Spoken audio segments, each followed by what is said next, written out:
नमस्कार, तुम्ही पाहताय लाईव्ह महाराष्ट्र 2 न्यूज आणि सातत्यानं गेली 4-5 दिवसापासून मोंडीम परिसर असेल आणि या परिसरामध्ये सातत्यानं पाऊस असल्यामुळे पिकांचं फार मोठ्या प्रमाणात नुकसान झाले। आता सध्या तरी गेली 4-5 दिवस झाले सूर्यप्रकाश तर नाहीच, पण आता या सततच्या पावसामुळे शेतीवरती आणि पिकावरती काय परिणाम झालाय, शेतकऱ्यांची काय भूमिका आहे, काय मागणी आहे याबाबत आपण जाणून घेणार आहोत। सध्या तरी आरण परिसरातलं हे दृश्य आपण पाहतोय आणि आता आपण डाळिंब बागेमध्ये आहे। डाळिंब असेल किंवा द्राक्षे असेल किंवा तूर असेल किंवा कांदा पीक असेल किंवा पेरू असेल, सध्या एकीकडे या पावसाचा ऊसाला जरी फायदा होत असला तर बाकीची जी नगदी पिकं आहेत किंवा बागायती पिकं आहेत त्यावरती मात्र मोठ्या प्रमाणात याचा फटका किंवा परिणाम झाल्याचं जाणवतंय। 4-5 दिवसापासून या परिसरामध्ये सूर्य नाही, सूर्य उगवलाच नाही।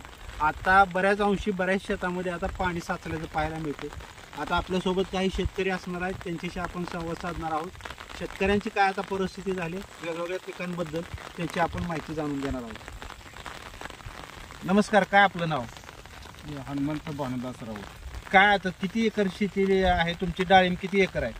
सध्या 4 एकर डाळिंब. उन्हाळ्यात पाणी नसतं म्हणून आम्ही आपलं पावसाळ्यात सीझन धरतो.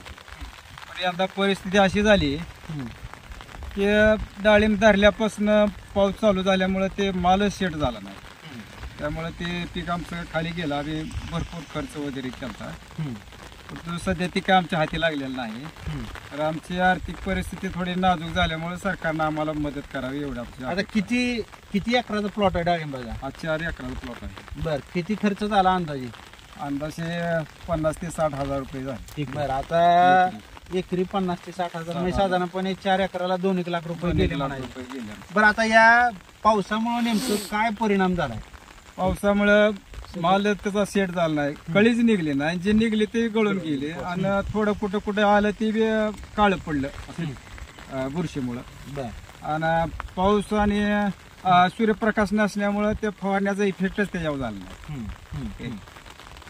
तर सध्या ही जी परिस्थिती, ही जी बाग आपण पाहतोय त्या बागेची दृश्य आपण पाहू। आता मला वाटतं हे 1-2 वर्षाची बाग आता पकडलेली असेल, 2 वर्षाची बाग आहे आणि आता ह्याला जे फ्लावरिंग व्हायला सुरुवात झालेली होती, या पावसामुळं ते फ्लावरिंग पूर्णपणे गळालेलं आपल्याला पाहायला मिळतं। एकरी साधारणपणे 50,000 रुपये खर्च केलाय, 2 लाख रुपये आता सध्या तरी नुकसानीमध्ये आहे हा शेतकरी।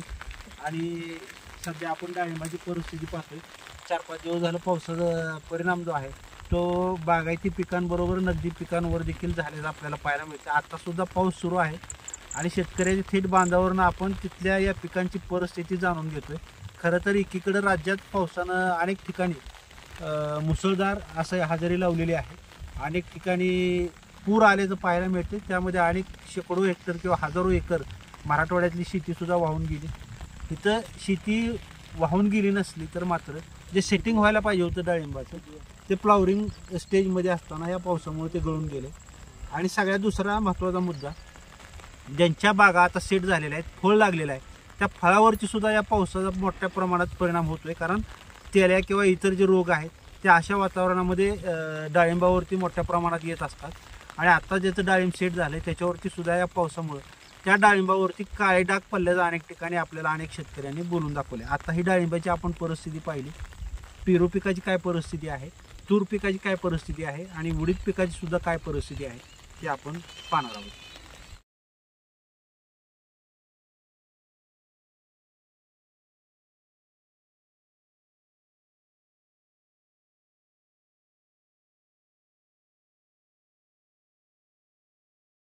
जर सातत्यानं या परिसरात राज्यभरातच पाऊस सुरू आहे, आता कुठं सोडला तरी आता काय काय पिकांचं नुकसान झालंय हे आपण शेतकऱ्याच्या थेट बांधावरती येऊन या ठिकाणी पाहणी करतोय आणि शेतकऱ्यांच्या भावना जाणून घेतोय। कारण नुकसान हे प्रचंड मोठ्या प्रमाणात आता सध्या तरी या शेतात आल्यानंतर उडदाच्या निश्चितप्रमाणे जाणवतंय।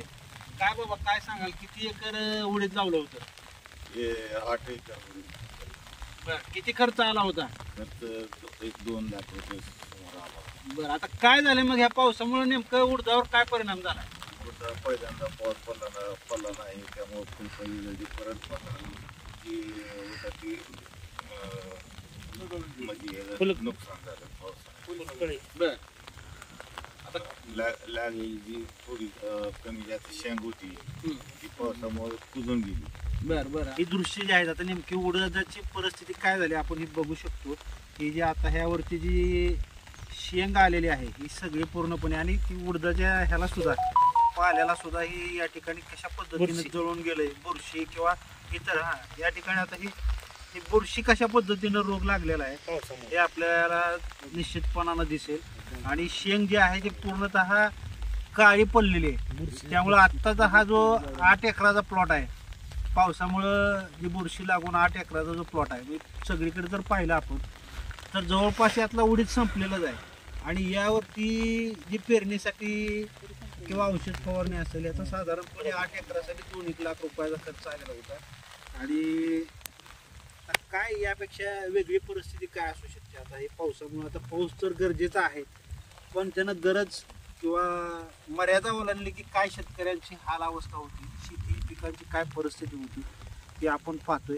खरं तर हे डोळ्यानं बघवत नाही बाबा हे हातात धरा एक मिनिट मला सांगा तुमचं वय किती आहे? माझं वय 71 आहे.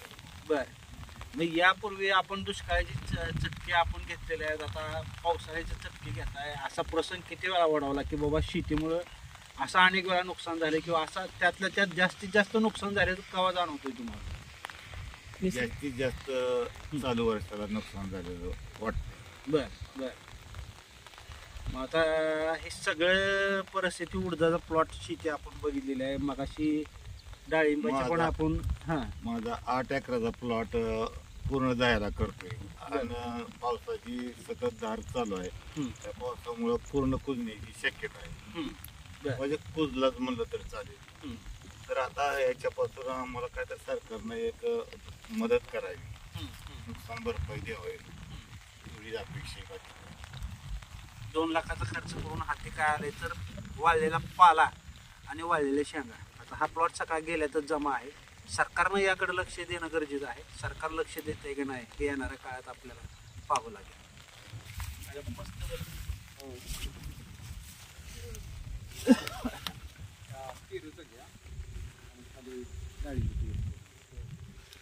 गेल्या आठवड्यात जो पाऊस या परिसरात होतोय पावसाचं प्रमाण मोठं नसलं तर संततधार आणि या परिसरात सूर्यप्रकाशच नसल्यामुळं त्याचा पिकावरती काय परिणाम झाला किती मोठ्या प्रमाणात नुकसान झालंय शेतकऱ्यांचं हे पाहतोय. आता आपल्यासोबत युवा शेतकरी आहेत पेरूची त्यांनी लागवड केली आणि गेल्या वर्षी उत्पन्न घेतलंय पण गेल्या वर्षीचं उत्पन्न आणि या वर्षी मात्र काय हातात मिळणार आहे तीच परिस्थिती आपण पाहतोय. आता काय सांगाल आपलं नाव काय? नमस्कार मी सुधाकर राऊत. ही कमीत कमी 7-8 दिवस झालं मला फवारता येणार फवारलं तरी रोज 1000 रुपयाचं नुकसान आहे. फवारलं तरी 1-5 मिनिटं पाऊस काय सुट्टी देणार. ही सगळी फुलकळी गळलेली आहे माझ्या पेरूची 2 एकराचा प्लॉट आहे आणि ह्यातनं मी आता सगळं टोटली मला छाटणी असेल फवारणी असेल बेसल डोस असेल शेणखत असेल ह्याला 2 एकराला कमीत कमी 2-2.5 लाख रुपये माझा खर्च झालेला आहे. आणि हा खर्च काय पहिला तर दुष्काळ ह्या वर्षी पाऊस थोडा पडतोय थोडा नाही. पाऊस असा काय भला मोठा झाला नाही पण एक 7-8 दिवस झालं सतत धार असल्यामुळे ह्याला फवारता येणार. ही सेटिंग झालेला माल तुम्ही बघताय मी माझ्या हातात आहे. ही सगळं रोगट वातावरणामुळं मला ही सगळं माझी फुलकळी गळायला लागली माझं सगळं नुकसान व्हायला लागलं आणि ह्याच्यामुळं माझी मी आर्थिक ह्याच्यात संकटात आणि मी नाही सगळाच पेरू असेल उडीद असेल डाळिंब असेल सगळा शेतकरी कांदा असेल द्राक्ष असेल सगळं आर्थिक ह्याच्यात अडचणीत शेतकरी सगळा आलेला आहे. आणि तुळशी आरण जाधववाडी बैरागवाडी मोडणी भेंड असेल सगळ्यांचं असं आम्हाला पाऊस मोठा नाही पण सूर्याचं असं आम्हाला हेच दिसलं नाही. थोडक्यात शेतकरी भाषेत बोलायचं म्हणलं तर तोंडच दिसलेलं नाही. 7-8 दिवस झाला रोज सतत धार आणि डे नाईट पाऊस चालू आहे म्हणजे रात्रंदिवस. बरं आता या पेरूच्या बाकी आता काय होतंय मुद्दा असा आहे की आता हे दुसऱ्या वर्षी तुम्ही फळ धरायला लागला परंतु आता ही पावसाची परिस्थिती झाली. गेल्या वर्षी उत्पन्न किती मिळालं होतं आणि आता या वर्षी खर्च किती झालाय असं ताळमेळ लावायचं म्हणलं तर काय परिस्थिती आहे नेमकी? गेल्या वर्षीचं उत्पन्न बघितलं तर आणि यंदाचं खर्च बघितला तर मेकअप झाला आम्हाला काही मिळलं नाही. आम्हाला साधारण त्यातले 1000 रुपये सुद्धा खर्च मिळला नाही. तर गेल्या वर्षी उत्पन्नात आणि यंदाचा खर्च बघितला तर आम्हाला, आणि यंदा जर ही फेल तर जाणारच आहे, फेल गेलं तर भयान आमचं नुकसान होणार आहे. म्हणजे आम्हाला नुसतं शेती, आम्ही दुकानदाराची औषध आणायची, फवारायची, सगळं कष्ट करायचे, वाया जाणार ही 100% खरं आहे. तर ही सध्या आता आपण मगापासून बघितलं की जी काय वयोवृद्ध शेतकरी होते, आपण त्यांच्याशी संवाद साधला होता. पिढ्याने पिढी शेती करणारी ही माणसं आहे, आणि आता हा युवा शेतकरी. आता गेल्या वर्षी जर काय मिळालं होतं ते आता या वर्षी सगळंच घातलंय त्याच्यामध्ये. मग ते औषध, आता वातावरणामुळे औषध फवारणी होत नाही, आणि मोठ्या प्रमाणात आता पेरूचा, आता एक बाजू अशी आहे शेतकऱ्याची की ऊसाकडून जे शेतकरी या परिसरातले आहेत, माढा तालुक्यातले किंवा मोडणी परिसरातले, आता फळबागाकडे मोठ्या प्रमाणात वळत आहेत. ऊस शेती जरी हमी देत असली तरी मात्र फळबागाची आता हे निसर्गाच्या आवकृपेमुळे त्या फळबागांची परिस्थिती काय आहे, सगळी नुकसानाचीच बाजू आता सध्या तरी आहे. आणि काय आता शेवटी मग काय मागणी, काय शासनाकडे काय आहे का, काय अपेक्षा वगैरे काय? नाही, माझी शासनाला विनंतीच आहे, माझं नाही, प्रत्येकाच्या जो शेतकरी असेल त्याच्या स्वतः बांधावर जाऊन पंचनामे करावे आणि त्वरित मदत द्यावी, ही आमची कळकळीची प्रत्येक शेतकरी, सगळ्या 15-20 गावातल्या शेतकऱ्याची, प्रत्येक शेतकऱ्याची विनंती आहे की तुम्ही आम्हाला 100% मदत द्यावी. आता या परिसरात सुद्धा आता ह्या फळबाग असल्या तर या व्यतिरिक्त द्राक्ष मोठ्या प्रमाणात घेतलं जातं. द्राक्ष, डाळिंब आणि पेरू. आता मध्यंतरी बोरासाठी प्रसिद्ध होता हा बाग, मात्र कालांतरानं त्याचा भाव वगैरे मार्केटमध्ये नसल्यामुळं आता हे हळूहळू शेतकऱ्यांनी आपला पॅटर्न बदलला असला तरी पेरू आणि द्राक्षासाठी हा परिसर प्रसिद्ध असला तरी सुद्धा आता यावर्षी पेरूची ही परिस्थिती पाहिली. खरं तर शेतीमध्ये शेतकरी रात्रंदिवस राबत असतो. कधी बाजार कोसळत असतात, बाजारभाव मालाला मिळत नाही, तर कधी नैसर्गिक आपत्ती येत असते. आता या परिसरात जे काही पावसामुळे नुकसान होतंय, झालेलं आहे, त्या संदर्भात आपण माहिती जाणून घेतो. आता खरं तर मगाशी आपण एका वृद्ध शेतकऱ्याचं डाळिंबाचा प्लॉट जो कशा पद्धतीने फुलगळी झालेली होती ते बघितलेलं होतं. आता 1 महिन्याभरात हा माल आता खरं तर विक्रीला आला असता, पण पावसामुळे काय परिस्थिती झाली आपण त्या युवा शेतकऱ्याकडनं जाणून घेऊ. आता ह्या बागेवरती बघितलं, हे पावसामुळे सगळं कुजलेलं, बऱ्याच प्रमाणात हा माल सुद्धा कुजलेला आणि गळत असल्याचा, गळून पडत असल्याचा आपल्याला बघायला मिळते. खरं तर शेतकऱ्याच्या बाबतीतली ही दुर्दैवी गोष्ट आहे.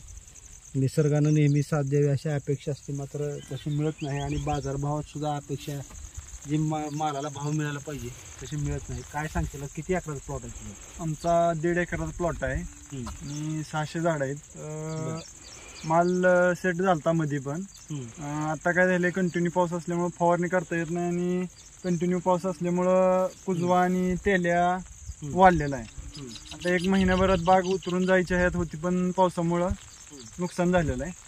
आणि खर्च याला सगळ्याला मिळून आमचा 1.5 लाख रुपये गेलेत. हवा डाळिंब गळून पडतात आणि आर्थिक परिस्थिती आमची ही झालेली आहे पावसामुळं, खर्च सगळा वाया गेलेला आहे.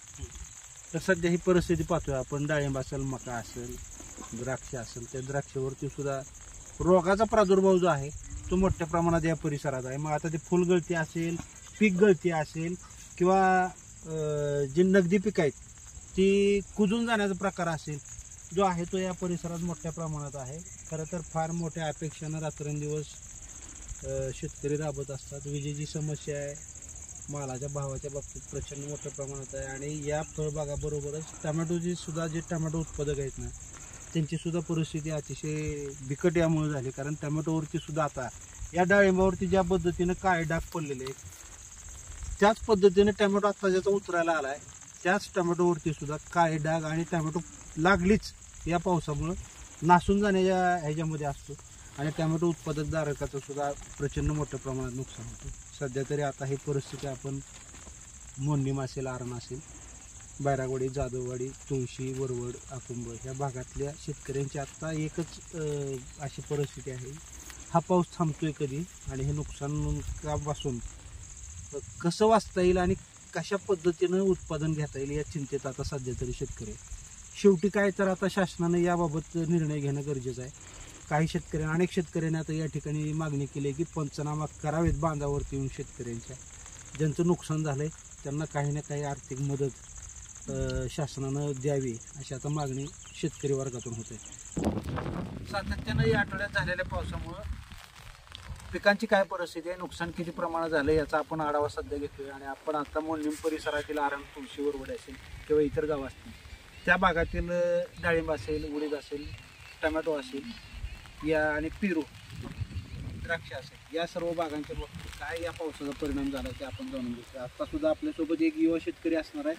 पावसामुळे आता हे प्लॉटची परिस्थिती पाहतोय आपण. ही जी टमॅटोची झाडं आहेत ती अक्षरशः आता थोडीशी या ठिकाणी एका बाजूला झुकले आणि यामुळं या सततच्या पावसामुळे आता या टमॅटोवरती काय परिणाम झालेला आहे आणि त्यामुळं नुकसानीची बाजू कशी असणार आहे ते आपण जाणून घेणार आहोत. काय सांगाल, किती एकराचा प्लॉट आहे?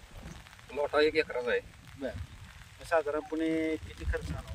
1.5 लाख रुपये. मग आता पावसामुळं बऱ्याचशा टमॅटो उत्पादक शेतकऱ्यांचं म्हणणं आहे की आता वेगवेगळे रोग आता यावरती पडायला लागलेले आहेत. औषध फवारणी झाली तरी ऊनच नसल्यामुळं त्याचा इम्पॅक्ट होत नाही टमॅटोवरती आणि त्यामुळे हे कुठले रोग आहेत आणि काय नेमका किती धोका आहे? धोका 100% आहे. रोग प्लास्टिक आहे काय आणि व्हायरस हे तिरंगा आहे. दोन रोग आहेत. आता ही जो प्लॉट आहे तो किती दिवसात, का आता सध्या काढणी चालू आहे? आता दुसरा तोडा आहे. बर, दुसरा तोडा. आता पहिल्या तोड्याला मला वाटतं मागच्या 15-20 दिवसाखाली भाव होता चांगल्या पद्धतीने, पण आता मुळे ही सगळी परिस्थिती अशी झाली तर टोमॅटोची काय आता उत्पादन निघेल का नाही, काय वाटतंय तुम्हाला? आता सध्या रेट चांगला आहे पण मारायला क्वालिटी नाही. बरं, आता हे कुठल्या वाहनाचं आहे टोमॅटो? 20-48. 20-48. साधारणपणे मार्केटला काय रेट होतं, काय काय भावानं जातो? रेट आहे आता 40-42 रुपये. बरं, आता किती खर्च आला होता या प्लॉटला? 1.5 लाख रुपये. 1.5 लाख रुपये आला होता. आणि अपेक्षित उत्पादन काय किती निघेल असा अंदाज काय मार्केटच्या भावानुसार धरला होता? 3 लाख रुपये अपेक्षा होती. बरं पण आता काय होऊ शकत नाही तर बहुतेक.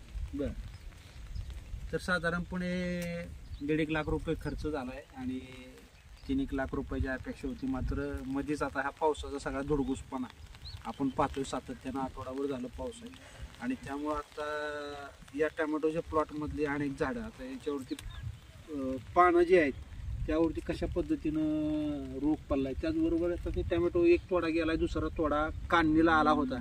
मात्र पावसानं सगळी जी काय अंदाज धरलेली होती गृहीत ते सगळे आता फेल जात आहेत असं शेतकऱ्यांचं म्हणणं आहे. आणि हा सगळा तिरंगा असा तिरंगा आणि परवाच 15 ऑगस्ट झाले, आता त्यावेळेस तिरंग्याला सॅल्यूट सगळ्यांनी केलं. पण शेतकऱ्याच्या बाबतीत जर अशा अडचणी समस्या निर्माण होत असतील तर सरकार शेतकऱ्यांना मदत करणार आहे का, हा मोठा प्रश्न आहे. आता ह्या सगळ्या भागातली परिस्थिती बघतो, द्राक्ष असेल, फळबाग असतील, नगदी पिकं असतील, प्रचंड मोठ्या प्रमाणात नुकसानाच्या बाजूने आता हे सगळे शेतकरी दुखत आहेत. सगळ्यांना चिंता वाटते. काय अपेक्षा नेमकी काय सरकारकडून? काय हे आपलं काय पंचनामा करून नुकसान भरपाई काहीतरी भेटावी. तर आता जवळपास सर्व शेतकऱ्यांची या भागातील मागणी आहे की तिकडे पंचनामे करावेत या नुकसान झालेल्या बागाचे आणि शेतकऱ्यांना काहीतरी मदत सरकार. पर्सन अजित खडकेसह मी रमेश शिरसर, कारण द एंड.